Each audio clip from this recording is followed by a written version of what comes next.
माझ्या सर्व ताई दादा मैत्रिणींना श्री स्वामी समर्थ. आजचा वार आहे शुक्रवार. तर आज मी मंगल कलशाची स्थापना करणार आहे. माझ्या घरामध्ये मंगल कलश असतो, पण आता त्या मंगल कलशाला आहे ना मस्त असं नारळ तयार झालेलं आहे, कोंब आलेला आहे, तर ते बाहेर लावून द्यायचं आहे. मग म्हटलं आता नवीन दुसरं नारळ आणलं आणि इथे ना मंगल कलशाची स्थापना करून घेणार आहे. तर मंगल कलशाची स्थापना पौर्णिमेला मंगळवारी आणि शुक्रवारी करायची असते. तर आजचा वार शुक्रवार आहे, तर मग म्हटलं चला मंगल कलश हा आपल्या घरामध्ये असावा कुलदेवीच्या नावाने.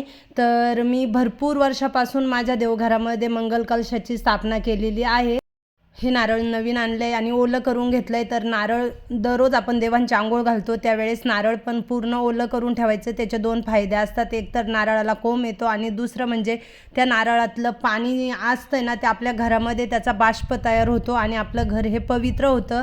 आपल्या घरात कसलीही कमी पडत नाही. तर ज्या घरात कोणत्या ताईंनी आपल्या देवघरात मंगल कलशाची स्थापना करेल नसेल तर नक्कीच तुम्ही करा. तर हे बघा पहिला मंगल कलश होता ना तो बघा किती मस्त असा झाला.